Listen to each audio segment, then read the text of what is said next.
you're spending a lot of time away and doing things up. What's going on? Are you moving? No, we came here for a month's holiday, and Taylor's family have been coming here for years. And then we and Taylor were looking to buy somewhere for like a 10-year, like we're in our 50s, but maybe like it'd be nice to have somewhere in Spain or somewhere warm. And then we came here, and Taylor's family have been coming here for 20 years. There's a bit of Turkey. And Yeah, I was out in the canoe. like you do. I was out in the canoe. I was out in the canoe going around this little rock, and I looked and I thought, Taylor's mum's ashes are buried here. This is like sea, mountains. This is such a beautiful, and here it's like a Pablo Bianca. It's this white, little beautiful white village in the middle of Turkey. And I just had two people back, and Taylor's very slow at picking up anything. And I went, it was over lunch, and I said, I think we should forget Spain. I think we should buy here. And literally we had viewings within a few weeks, and then we bought within a month, I think. Wow. Now, is it going to be like It took 6 months to do it up, and most of that was me because Taylor went back to the bloody UK. So I've been here for 10 months now, and we've just finally moved in. It's stunning. Is it your house for you, or are you going to have a guest house? Or... To answer your question, it's kind of a holiday home that's kind of ended up being a bit longer, and I think we probably, as time goes by, we'll just spend more and more time here and have more fun here. Yeah, and it will be is it going to family and friends, and it'll be. I think eventually, like in 10 years, some people in 10 years ago retiring to the sun, and you're like, you move to Spain, you don't know any Spanish, you don't know the culture, you kind of just wafting in, and most people just end up becoming alcoholics. Yeah.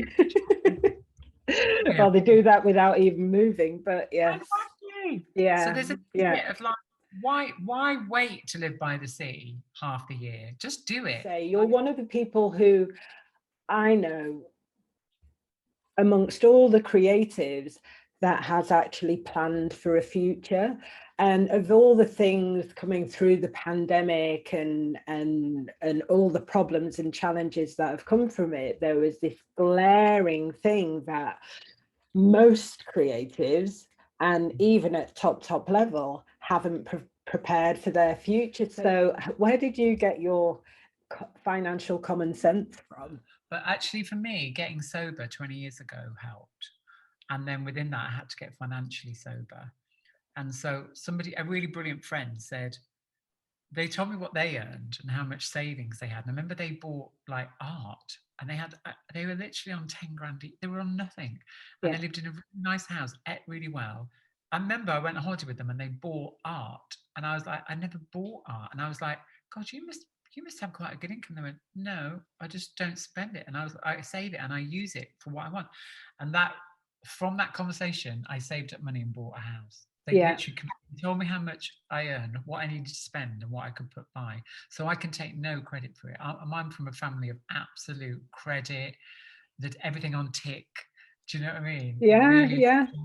Have a big, massive colour telly, you can't afford it. All that growing up. We had a new car and we were poor.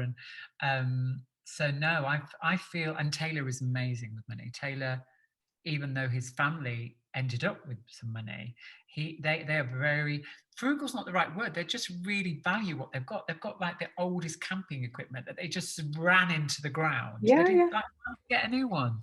Like, they're not bothered about flash, but then Taylor will suddenly go and buy some Burberry trainers, and really surprise me. He's very generous, but he's also really careful. Like, he has done to the penny what this build has cost. We've worked out what we had, and of course we've gone over our budget. I think it's just having somebody to say, I have told so many friends to save up money for a deposit. You do have to plan for your future. I remember there's this artist I love, they're called Split Britches, they're two like lesbian performers. They got an award from a New York arts organisation who organise pensions for people so they could relax, and they changed their art. So on stage they have auto cue, and they have 2 days to get in, not one. So there was something about creating a space in the arts that is more easier for older people as well, not financially but physically and mentally, to be able to still get on stage. I loved that. and they are just still an amazing performer and did an amazing show. And you think, wow, if they hadn't had that financial kind of practical, gentle support, maybe that show wouldn't have happened. You know, so I think I'm very interested in getting older because I'm getting older. I am interested in how people are going to age into their careers, their queerness and their careers, their careers and their sexuality and everything, like, and their identity. Well, first of all, you're my Pride Month icon for 2021. You're my Pride Month icon for every flipping year anyway. Not just because you are such an incredible force of nature, which you are, an incredibly stylish force of nature and an incredibly forthright force of nature, but your whole life represents something really powerful and inspirational for me, especially because the way we met in a nightclub. Yeah. Isn't that just the best? Which I think is really special. I think it's very us, and it's very where we were at, and very Manchester, and very much about pounding those streets. I mean, I'd lived in London and Berlin, and I decided to settle on Manchester. So it wasn't like I was kind of from the sticks. I was definitely looking for some quality nights out. Yeah. You know, when I moved to Manchester, it was quite, the queer scene was, I don't know if Queer as Folk, I don't know when it was around then, but it was definitely not. It was in the middle-ish of the flesh thing. It was weird. Early 90s. And we share this story, and we love this story. It's like our romance, you know, people like how we met. Yeah. And I don't know how I heard about the number one. I got dressed up in drag in a pair of gold 1970s platforms, and I lived in Indie House when no one lived in the centre of town in Manchester. It was like so cool, people didn't even know about it. Yeah. It was a den of iniquity, and of course I was going to live in there, move from Berlin to like working at the community, living 2 minutes down the road, so I could just roll from a bar into work and into a nightclub. And I rolled myself up Oxford Road. Yeah. Up to the number one. I walked Absolutely. In my head, if I was up to do it, it's like a shoe, but it's tight. You can't avoid anybody. And I walked in and had this raised dance floor, mirrors around it, and in the middle of it, in my head, there you are, literally wearing what I'm wearing. You know what I mean? And like, okay, who is this person? I love the tunes they're playing, and I felt like I went there on my own.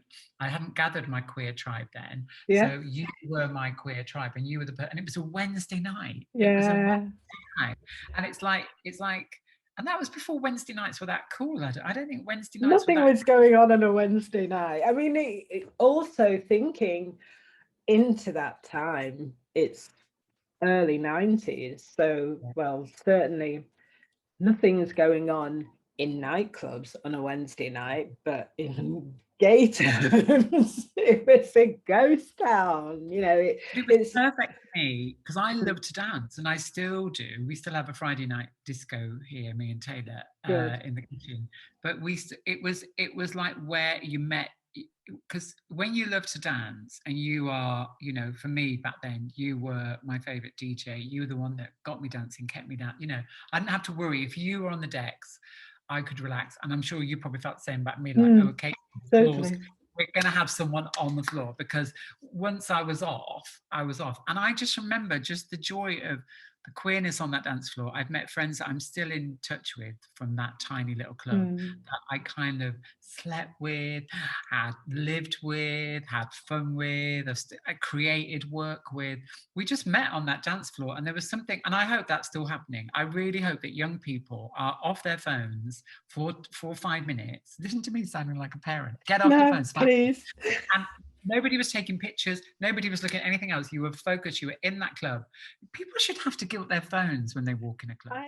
I just feel like the experience before phones was really radically different. It was much more It was very you felt like it was it was an adventure. The minute I stepped out of Indie House in drag and ran through the streets of Manchester, was like trying to find my tribe, and found them pretty quickly. And the nice thing about that, I used to think, was you could join them up in Manchester because it's quite small. So like there was this really crazy club, I don't know if you ever went to it, called Dickens, and it was in Oldham Street, and it was it's really funny you mentioned that, because Carl Austin Vian mentioned Dickens. Really? Yes, he did.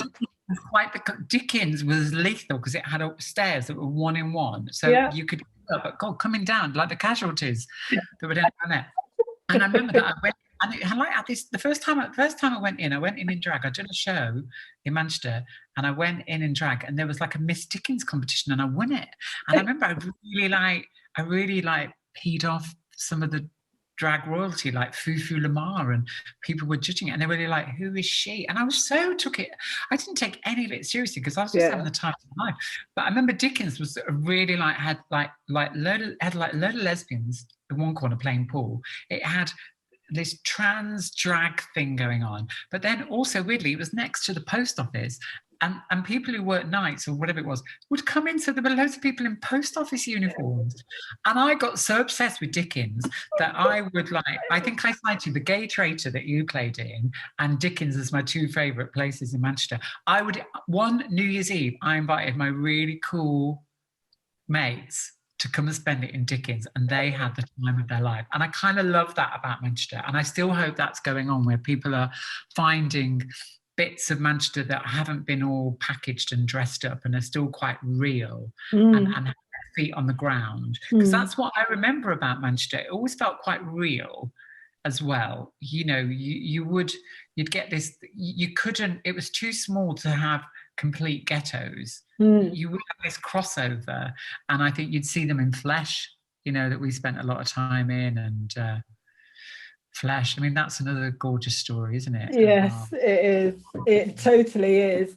I want to talk about your coming to being of you've come through Angel into Kate O'Donnell, your transition both artistically and personally. So how was that? How did that come about? I think it's really interesting that I feel like some of my creative and drag club trans journey has kind of been a bit of a timeline for transgender queer identities developing. I think I've always felt like that. I think when I was 16, it was 1981, it was the beginning of HIV, gay plague, and all the negativity, and that was me coming into my sexuality as a young gay man. And I felt like that I hit clause 28, where schools, because of Thatcher, they were closing down positive representation of LGBT people. So I always felt like there's always been this battle, and within that battle, I've always got to have a bit of fun. So when I transitioned 20 years ago, before, and I was just thinking about drag years. Actually, I felt like I really love my drag years, but I think really I just wanted to be a supermodel. If I'm honest. I just love the glamour, and we both worked on some television programs, and we were talking to Janie Valentine, the producer of those, the other day, and there was lots of opportunities for that, a lot of opportunities for queer glamour, and I feel like it's really they were my gateways. When I look back, the dance floor was where I found my gender, expressed my gender, because I didn't have any opportunities to be trans growing up. I didn't see them. I didn't know who to go and have conversations with, but I could have some kind of expression on the dance floor, in those clubs, in those queer spaces, in the performance stuff I was doing. So I definitely feel like it was where I was finding my feet in terms of my gender. And I think I was probably I've been waiting for the trans party to get going, and I transitioned 20 years ago, and it wasn't going then. It was a bit dry, if I'm honest. But definitely 5 or 6 years ago, when I'd stopped performing and I came back to performance because I couldn't see myself I didn't see myself. And I was like, you really, in order to be yourself, you need to see yourself. So I thought, 100%. maybe if I make a little show and pop it on stage, and that became like a hashtag, stand by your trans, that became this big girl's blouse, this explosion of a show, which led to other shows and other cabaret shows, and then eventually led to Trans Creative. So in 6 years, that's been very explosive. And, you know, I was really aware that, well, I had that opportunity and experience of being on stage. What would it be like for other people? And I think the Trans Vegas Festival that we're about to launch, well, we have kind of launched the dates, but they're coming up soon. That's already given platform to 300 trans artists. And I love that it's in Manchester. I feel like it's my little gift, a bit of to Manchester. It's called Trans Vegas, you know, it's like build it and they walk up. Nobody would give you money to put on. Nobody would. It's a really good idea. Develop a trans arts festival, not an LGBT arts festival, just a trans arts festival in Manchester. Do that. No one's going to tell you to do that. You just have to do it and see it grow and see what happens. Are there more opportunities for trans glamour now and for trans activism, for trans programs, trans creatives now than there ever were? What's been the difference? I think we're making those opportunities. I think there are probably more people entering into that gender spectrum, avoiding the binaries. So we're seeing more work. But I actually think we're at a point now with a lot of trans performers where we're not even talking about being trans. We're talking about, I don't know, whatever takes your fancy, magic or perfume. Or I could just see, like, we've got a literature festival as part of our festival, Trans Vegas, and some of it is really like we felt like we couldn't take up space in those places, like literature. It maybe wasn't for us, or drag maybe wasn't for us, or the streets weren't for us. And I really feel like people are claiming them. And what excites me is when they're not claiming them to tell you about being trans and how terrible it was, or I'm not saying it isn't, you know, difficult, but they're not there's a creativity about developing, being a trans artist and saying what you want to say, not having to feel like you have to make work about being trans. But something really exciting this year that I'm so excited about in terms of taking up space, we're working with two Jamaican artists from Kingston in Jamaica who are trans, and they're trans fashion activists called United Trans Creatives. We got them on billboards this year around Manchester, 60 bus stops around Manchester, 3 massive billboards, some Jamaican trans fashion activists. And I have this hope that they will speak to Manchester. They will speak to the Jamaican community. They will speak to women, queer people, trans people, fashionistas. I really feel like they embody, because I've always got my eye on, I chose Manchester to live for a reason, because it's vibrant, music, clubbing, fashion, it's funny. It's a really funny place, and it's full of people who are really brilliant and modest. The mission now is to integrate all of it. Black, trans, people of colour, lesbians. It's just to create this portal whereby it all becomes integrated into the whole, rather than it being on the fringes where it's always been. You know, it's like we're not just here, we're here and an equal part of. And don't be frightened to make big, like that's a big piece of work for us.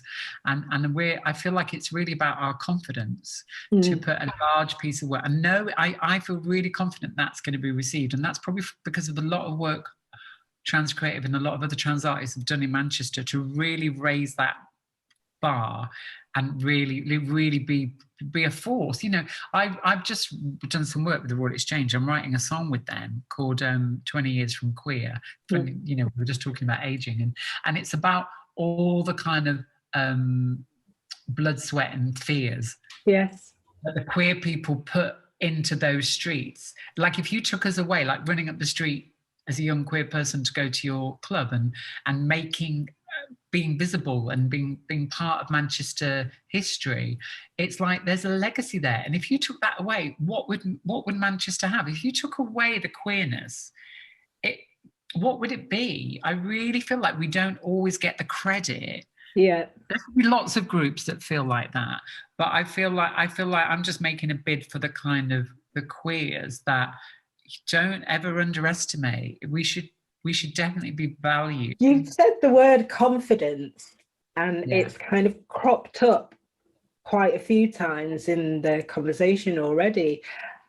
Have you always been this confident, and where does your confidence come from? It takes a while to step into your sexuality and your gender, and I get that. And I think maybe for me it was being a very femme gay man wasn't easy, but weirdly I did have that confidence. And really, you know, I come from quite a dysfunctional, violent family, and there's a bit of me thinks actually I shouldn't have had the confidence. It's pure, I think some of it is luck. And I think having performance gene and a show-off gene really helped, because I could push myself out of the house and get on stage. And I kind of, you know, in Big Girls Blouse, I kind of do this scene where I go, like in the spotlight, I feel safe because you can't be attacked when you're this well lit. And I kind of turn it round. It's not like, there's something like when you're this well lit and on stage, your family can't, nobody could get to me. Nobody's going to attack me. And I weirdly have always felt safe on stage. And that's probably where people feel most terrified. But for me, it's like, I don't know, it's a chance to express yourself and feel safe. And I think that really helped me. And that's why I think the arts is important. You know, if I had all the time in the world, I would create a young trans performing arts company, you know, school, because I just think we haven't made that space. And I know Sadie Sinner from a Black performer and curator of the Cocoa Butter Club, they're hoping to create a young Black performance school. So they'd almost have, for their cabaret work, they would have this endless supply of talent. Yeah. And I am probably like you. I work very hard with young people to make sure they're confident, but also older people as well. So I think, in answer to your question, I've always been pretty confident. It takes a lot to knock my confidence. And I think I try and use that for the good of others as well. I feel like I want to use my privilege. I've had male privilege, white privilege. You know, now I feel like I've got kind of older. There's a privilege that comes with being older, and kind of glamour is a privilege, and how I look. You know, there's a lot of kind of what's the face of being trans and what's not, and I challenge that, and I out myself as a trans person. I don't necessarily have to, but that's another deliberate ploy. So I think you know what, I always think you've got to use what you've got. Like I had really long legs. I still have got long legs. Incredible legs, excuse me, not had. You have incredible legs.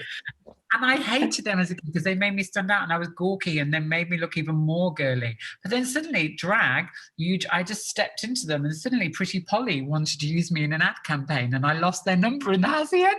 Oh, no. On mobile phone.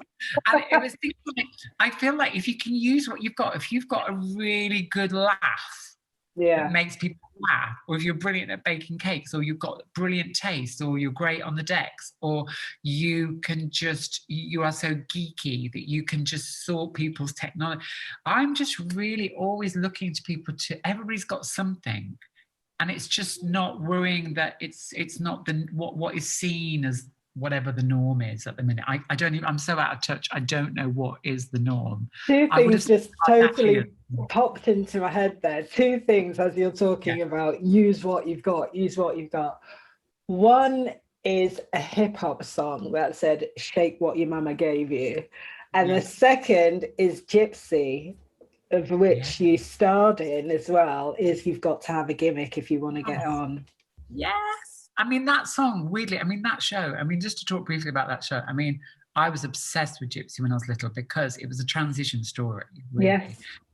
There's two sisters, one's a bit boyish and geeky, one's girly, and the mother is a pushy stage mum. The girly one disappears, so the mum has to turn on the less glamorous one, and they blossom into one of the most successful burlesque artists. It's based on a true story. And there are songs like "Let Me Entertain You" is a big famous song, and I love that, and I use that in Big Girls Blouse because I felt like talking about confidence, my way to get through life was to just entertain and run off stage and run around Manchester to nightclubs or run out stage. There was a lot of like quickly entertain. Yeah. And then You've Got to Have a Gimmick is the story of the three strippers, and they have a battle off with their gimmicks. And, you know, I think it's interesting to get to a certain age. Like a couple of years ago now, I was in my late 50s and I got cast in that musical, and I ended up learning to angle grind, and my character was Electra, and I sang You've Got to Have a Gimmick. And that is the turning point of the show. And it's very queer to say, use what you've got. Like, one of them's got a trumpet, one of them's a really bad ballet dancer, and they just use their gimmick to be strippers. And I think you're right, it's a hustle. It's a hustle. And I see it. And when I see people getting their gimmick on, I do really get excited. You know, I think it's really special. And people being true to themselves, isn't it? It's like, I really feel that. I don't know if you feel that as I get older. I really want to be just myself. When I've played parts, like say I did a Shakespeare production at the Royal Exchange, and I got all like, I have to be a Shakespeare performer now, and I didn't study Shakespeare. I'm from very working class. We didn't do Shakespeare. I'm dyslexic. It was really tricky. And I remember this really young performer in the company just went, I was struggling with this scene, and they were like, just do what you would do. You're the jester, and you're the fool. You're this trans fool, and you're the quick-witted. What would you do? And I was like, oh, I know what I'd do. And I completely worked out the scene. Yeah. And I think sometimes we can overcomplicate things, and actually it's just like, you know, that's why we kind of love those stories sometimes of older people in our families, because they're very like, they're just really being themselves. And, you know, if ever you see anybody or you see interviews and stuff, the people you're most warm to are the ones that are really being themselves, whether that's falling over or not being perfect. And I think it's really, I love that about getting older. Yeah, your body does weird things. Tell me about it, fighting the everyday war on. Yeah, yoga, like pulling up, and yoga, like anti-gravity, like, even now I'm like, oh, let's see how that goes. But the kind of bucket that goes with that, like the thing I love and the benefit, and I probably feel if I could set up a club, it would be for people who are getting older and not mentally struggling. Yeah. I think that's because if you're not getting that benefit, that's a hard gig to get older, because you need to have like, I don't care. I don't care. I don't care. I don't care. You know, I love that. I don't care. And you can see it. And I've always liked those women. I've always had older women friends. You know, I love the older matriarchy. I love it. And I don't think they're revered enough. And I think if we could celebrate, you know, maybe something that you're doing in this here is about, you know, celebrating people, incredible, extraordinary people. Yeah, and I think I want to carry on making work of some way, shape, or form, but also kind of like use my energy for other stuff as well. You know, being well and being healthy, and maintaining that, because I've noticed I really know, well, you know, I work with quite a lot of young people, and there's so much anxiety within younger people, and I can feel it coming into me, and I didn't really have that. And that was that thing, no more, but I don't know how it worked when we were young. I don't remember having a day of anxiety.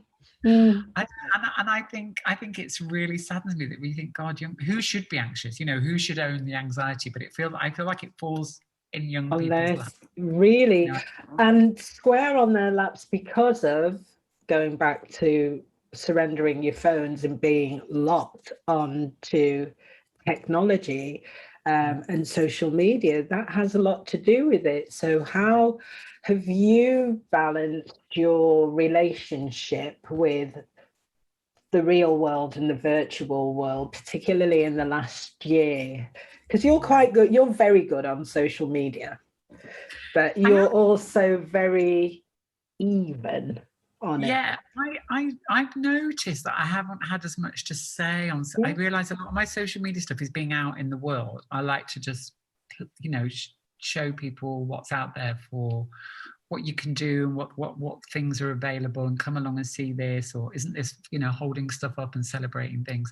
And maybe because my world shrunk a little bit, I noticed that I haven't kind of been as far, but I like a bit of Insta. I like a bit of your stories are great, really inspirational. like You pick the people, you pick the characters and the people and the events that are really inspiring, or just have a look at this, or think about this, or this is the politics. So you are, you know. Maybe I'm a bit more selective, and I feel like I kind of like keep my antennae open for that, and I look to some people that I followed for the lead on that. So yeah, but I also as well, because I'm like my boyfriend, he hates to be called partner. He said it's really dull. He likes to be my lover. Okay, good. Taylor, my fabulous boyfriend, who I'm always outing as a trans man, and then he goes, "Have you outed me again?" I go, "Yeah, I've just outed you again." I love a bit of T on T relationship. I'm very positive about that, and I know that he is too. But he has no social media presence. So in some way, there is something about when you're about to go and spend however long doing an Instagram post. I feel like there's a balance with him. Like I go, we could do that, but we could also just go and have a chat, go and have a walk, go and have a swim, go and do. I feel like because he's not in that world, he kind of shows me a bit of the madness of spending. Like he's really like, plug your phone in outside the bedroom. You know, like we've just made little things that have changed my view of that. So but he also loves it when I put him in Instagram, and he gets so many likes. If I put Mr. Blue on an Instagram post, and all his fans, you know, all the trans boys love him. So, and then he goes, "How many likes have I got? How many?" So, you know, I think if he could get his head around it, he would probably be the most addicted to it. So I think it's that. It's also your friends. It's also, I feel like sometimes I'm a bit lazy. Like people I would definitely follow are Lady Phil from Black Pride.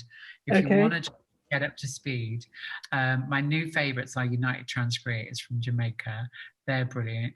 Kachenga, who is a brilliant writer. I mean, their Instagram feeds are my favourite things to do. So I'm probably a little bit lazy, but I really appreciate when people make a bit of an effort. I don't know if I follow you. I think we definitely do on Facebook. Definitely do on. Are you on Twitter? You're not a Twitter person. I'm rubbish at it, and I've got not really on Twitter. No, see, I'm kind of better on Twitter. Are you on Instagram? Instagram, yes, I am. So what, Paulette? It's DJ_Paulette1. I'm sure we're following each other. I don't follow you. I am so ashamed. How very rude. I'm following you now. I'm following you now. See, original and best Womank made. That's me. So yes, Womank made. I love that. You kind of leapfrogged my next question there, because I was going to ask you who has influenced you in your... I think in terms of being a queer trans performer, they're very lacking. I think there's a real gap in my mind's gone completely blank, actually. Is it easy to be out though? I know you said, Taylor will say, "Have you just outed me again?" So we have talked previously about this process of constantly having to out yourself about things. So yeah, and I suppose I really have a lot of admiration for people who have outed themselves. I mean, really, yeah, I probably the queer people that I kind of think about. I mean, I suppose Quentin Crisp actually for me was a massive, for them to be so out in the 40s and 50s and be like the stately homo of England, and to turn that round, that felt like I remember, I don't know how or why, I was probably about 10, and there was a film made with John Hurt about Quentin Crisp. And Naked Civil Servant. Naked Civil Servant. And I don't know why. I'd love to read that, actually. It's an incredible film. It's kind of terrifying. And the fact that I think what I love about that story is, A, they did it. They really presented as a femme, and they really just, even though it was they were extremely vulnerable, they just set their dial to, I am going to be an out femme. Gay or gay man. I wonder what they would be now. You know, there's something interesting about what their gender, because I felt like they had a fluidity to their gender. Yeah, I mean, there is the question, would Quentin Crisp have transitioned? Yeah, and I think I kind of feel like they definitely had the old uber femme, and I just really relate to that, but they're so terrifying me. So to see that, and really the beginning of that film, they're dressed up, they're kind of being very femme, and then they go on this amazing journey, and they ended up, of course, living in New York. You know, an Englishman in New York that Sting wrote that song about. And interesting, a story about Manchester, just come back to Manchester. I used to work at the Green Room, and I was sometimes the guest liaison. I did it for Lee Bowery, and I did it. I mean, there's a whole load of queer people I loved. I mean, Michael Clarke and Lee Bowery, all that lot. I have to say that they saturated when I was at college, and I was obsessed with the level of queerness and body map and so there's definitely loads body of map. And body map, and also DEEE-LITE dance company were amazing. DEEE-LITE, always in the Green Room. Yeah, so Quentin Crisp was coming to the Green Room to do a talk. I was the artist liaison. I had literally said in blood, I am looking after Quentin Crisp. There is no to it. I don't care. It's my gig. I've been obsessed since I was really young. I can quote Quentin. I love them. I can do an impression of them. And I thought, will I do my impression of Quentin Crisp when I meet Quentin Crisp? And did you do your impression when you met him? Well, sadly, they arrived in Manchester and they died in Manchester. Oh, wow.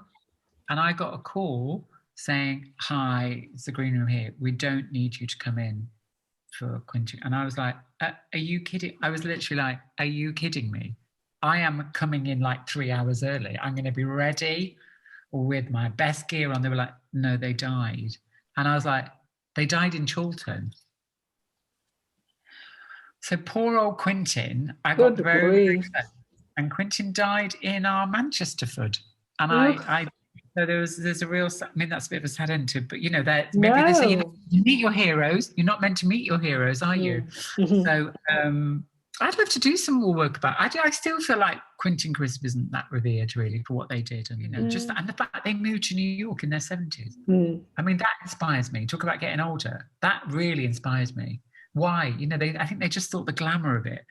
And they just didn't want to be ordinary, and they didn't want to be settled, and they just went off and they would meet people if they'd buy them dinner, and they did a hustle, and they just hustled their way, you know, through life. The freedom of it, the fear of it, the chances you take, the ridiculous chances you take, the danger. Yeah, it was all of it. Don't lose that. We should never lose that. You know, we can lose that as we get older. And I think, you know, we shouldn't be losing that. But I think you were talking about coming out, the endless kind of coming out as well. And I think it's really interesting. And I think there is so much power. I'm just reading a book at the minute called Detransition Baby. It's one of the authors we've got in Trans Vegas Festival. It's called Tori Peters. And they kind of almost like to out themselves. Like, and occasionally I will do that. I like to just drop the trans bomb and walk away. You know, like, you're like, it's a bit naughty sometimes. You feel like, why not? I've just heard about your cisgendered straight lives. You just think, yeah, I might just throw in the trans bomb, and then leave. You know what I mean? I really do think that's how you become comfortable with it, is just to be able to talk and drop the bomb, just the way they do with this het talking about whatever they've done and however they act every day of the week without thinking about whether they can or not. Because it's so cis and so straight. And I hope that if I do that sometimes, it might just make it easier for somebody who couldn't do that. Like, I'm in recovery, you know, part of my story is getting sober and being in fellowships. And you know, we've been online a lot with those fellowships, and like at least once a month I out myself as a trans person, not for any other reason than to just put that level of to get that level of honesty out there. And 9 times out of 10, 3 or 4 trans people will contact me and thank me for doing that, and ask, you know, connect with me as a trans person. So I know every time I kind of out myself, it's for a reason. It's not just to, it's for a reason. I know why I'm doing it. You know, I know, and I know you as a bisexual person, you know, if you do that, you do it for a reason, don't you? You choose that. I hope I haven't just outed you. Yeah, no, absolutely not. And it's a word that I have been using more and more frequently for myself, because as I said in the beginning of this interview, I am getting to that point where I am comfortable with it, and I don't care who says it. You can drop my bomb wherever you want to drop it. If we'd have had a different dialogue, I think it would have been a clearer ground. Do you know what I mean? I think maybe there was. I know you were married then, in more. Yes, I was, and it would have been, and I know it would have been easier if I'd have been able to have the conversations, the level of conversations that I'm having about it now, 27, 28 years ago. But it wasn't as open then. The discussion wasn't not bisexual. Like trans wasn't really around. Didn't exist. The B and the T arrived much later on. They arrived to be tagged on to the L and the G much later on. And even though they were part of the acronym, they weren't part of the deal. They weren't part of the discussion. They weren't part of the politics. And still, when people could say, for bi, make a decision because you're just not sure, and that's gay people saying make a decision because you're not just sure. You're not sure. And transphobia the transphobia within the gay community was horrendous. And the racism and the all of it. And the, you know, it's just like we've got a lot of work to do. And I am a big bi champion, as you know. Whenever I'm at an event, I always say you should pick another letter of the LGBT spectrum and choose another letter and be a champion for that letter. Yeah. And I'm a bi champion because thank God we need them. I feel that bis need their. I hope that they get their tea moment. I feel like the teas have kind of crystallized, and from where I'm sitting, you know, there's a lot of force, and I remember meeting this really young trans young man who's probably only about 10, and I was like, "What is it like being at school? Because he's out at school and he was like, oh, it can be quite tiring to be the go-to spokesperson. I said, what's the most tiring thing? You went, explaining what bi is. And I went, how do you do it? You go, I just go, bi people are not gay, they're not straight, they're bisexual. It's a sexuality on its own. And it was really like, I was like, I needed to hear that. You know, like, yeah. It was like, I think I knew, but I needed a 9-year-old to just simplify it and house it into, so I could be excited about being bisexual, not like, so are you gay or are you straight? Yes. You know, all that rubbish, all that misunderstanding. And if you're not one or the other, then where do you fit in? But I think again, it's like me, like I identify as trans. I don't identify as a trans woman or a trans. I identify as trans because I failed at being a woman. I failed at being a man, but I can only succeed at being trans. I can never fail at being trans. I feel brilliantly trans, whereas I always felt a bit like short.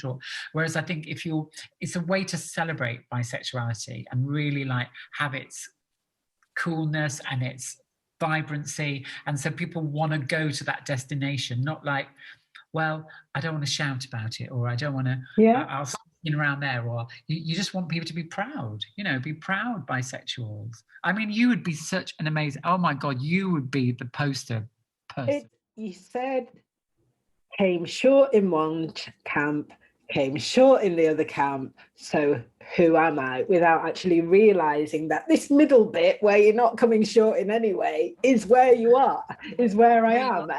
And you do feel short. I think as a bisexual person, to be pushed into being straight or gay, you're going to feel short. But as a bisexual, you're going to be brilliantly bisexual. Well, did, because it totally explains why all my relationships have been, it's like that double-headed llama in Dr. Dolittle. It's the push me, pull you. It's like, am I this, am I that? I don't know. I'll be like all over the place rather than just staying in the middle where you're comfortable.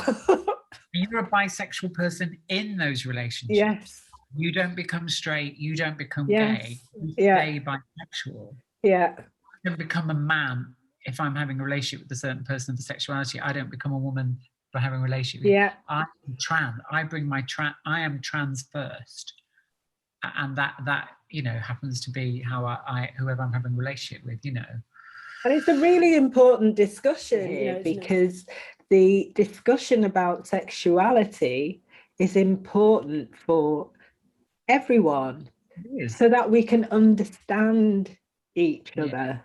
Because the one thing that I find difficult with all these terms that are being loaded, I mean, there are so many now, it's like almost on overload. I don't know what to say or who I'm going to offend by just using the wrong word anymore. It's really important for us to understand each other.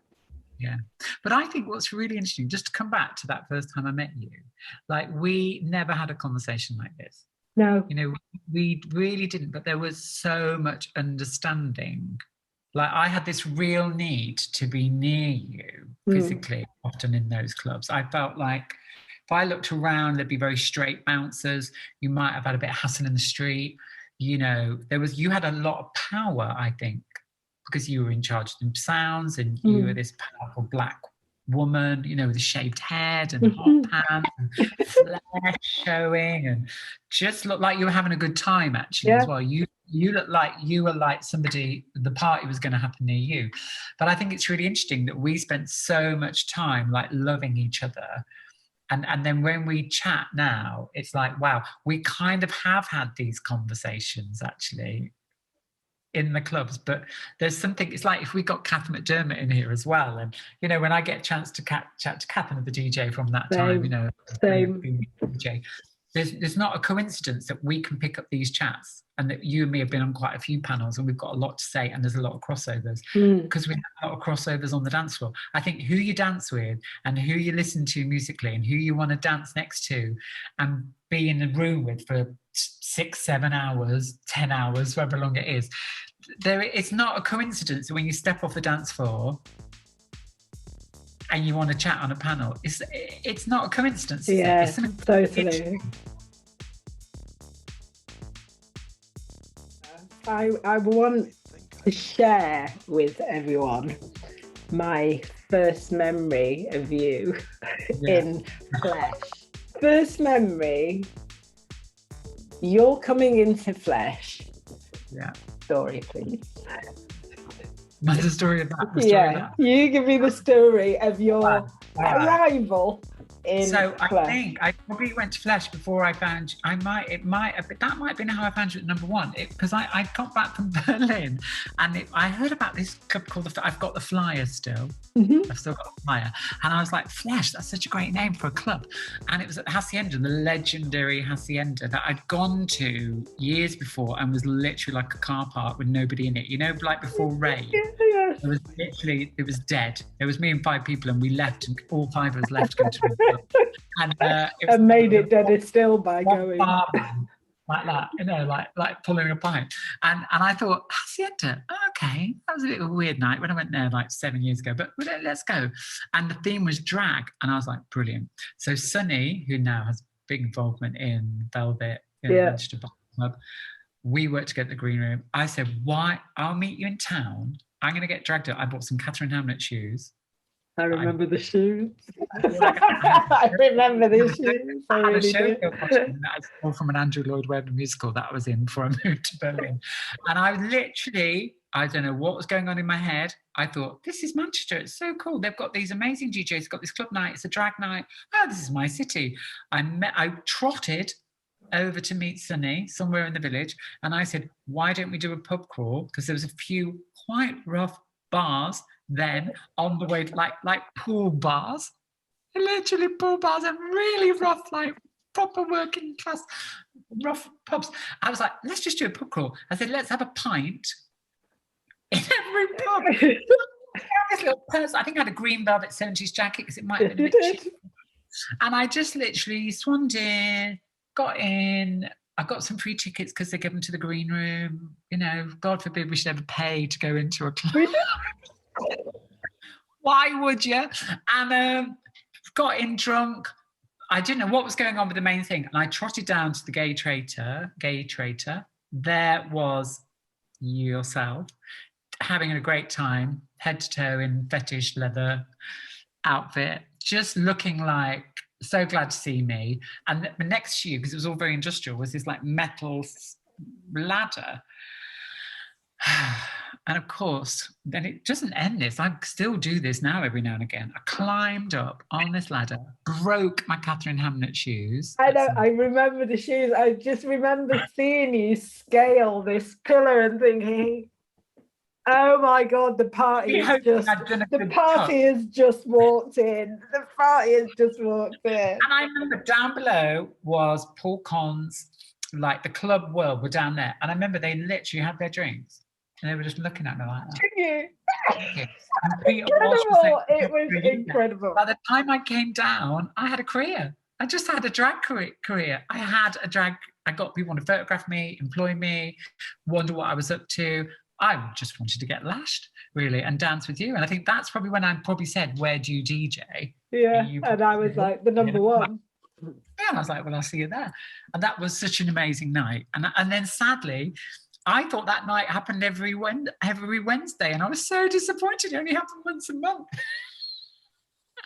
Because a Wednesday, a club, another bloody Wednesday, wasn't it? Like, yeah. What was the dud night? They would give the queers the dud night. Yeah, well, the dud night and the good night, because it meant that on the dud night, which was the good night, it meant the town was kind of free of all the horrible people that would kind of call us names, make our lives a misery, stress us. No one could bother us on a Wednesday. If we'd have done it on a Saturday, it would have been like running the gauntlet down Whitworth Street to get there in your drag to the Hacienda. Because people did dress up.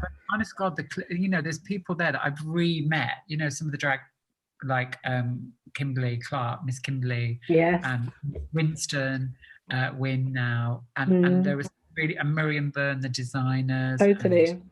Just there was so much, and of course, people like we talked about before. There was such a lot of creativity in there, and there were some really smart people in Manchester who capitalised on that, like Janie Valentine, who worked for Granada TV, that really harnessed that. And I feel there was a fluidity about Manchester and its creativity that you literally climb up a ladder and come down and have a career and be in a television program, or be printing a campaign, or be in the Manchester Evening News for something, or it would be like there was something. It really kind of valued its queers, and I really hope that Manchester should be really valuing its queerness, and definitely Manchester should be proud of its gay heritage, and I think that's been part of the mission for me in coming back from living in Europe and coming back to kind of own my part in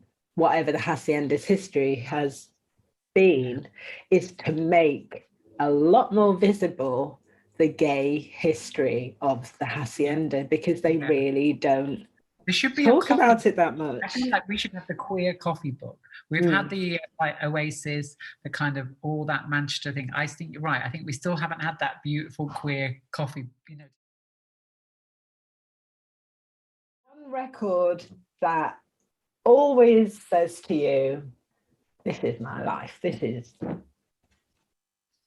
One song that always jumps out in terms of, there were so many like 90s club anthems that I really loved, but there was something about Grooves in the Heart by DEEE-LITE that I just love. Their draggy, queer, eclectic, visual, femme ness of that record, and it's something that will always get me up, and it was unexpected back then, and it was one that would definitely get me dancing, and it's doom doom doom doom doom doom, doom. And you just feel like I'm off, and it can always just make you dance. And then I remember that, and there was her, I just you know, I love women singers, I love women fronting bands. And then I ended up hosting an event with Miss Lady Kia that came to Paradise Factory. And it was that thing about dreams can happen in Manchester. You know, you'd have this there that you love, and I'd seen them in concert and I loved them. And the next thing is I was introducing them. And I think that's what I loved about Manchester. Those things kind of they just came together. You know, and it was something really special about that time, and that it became like that was normal. Like, why wouldn't I be on stage with my hero? You know what I mean? Like, you know, that's part of what the Manchester fun is. Final question is, if you were going to give a little piece of advice to yourself, capital S, as you were when you were 10 years old, to tell yourself how everything is going to be, and just a little bit of advice to say everything's going to be all right, what would you say? I would say be excited. Just be excited. Because I was an excitable kid, and I was like, when is the excitement going to, you know, when is it all going to thingy? And I was like, you know, hang on, you being you is really enough. Just keep being you and be excited about that, because it will all pay off. I mean, I literally feel like I make a career out of just being me, which is the best. That's what I would say to myself. Relax, you will make a career out of just being you. So carry on developing you. Just be you, because it's fine. You might have felt really awkward, really in the wrong place for a lot of the time, but you know, just be you. Be you. That is fantastic, and what a beautiful place to end it. Thank you so much, Kate O Donnell, for being my for being my gay icon for Pride Month, but being my gay icon of life, the world, and the universe. Like, you're my bi champion of Pride. I'll be that thing. I'll definitely be that thing. Bisexual goddess that you are. I'm getting more and more comfortable with it, and you make it so much easier. Thank you so much for joining me here on Here. I love you very much. Take care. Stay safe. Take care. Take care. Thanks, Bye. Kate.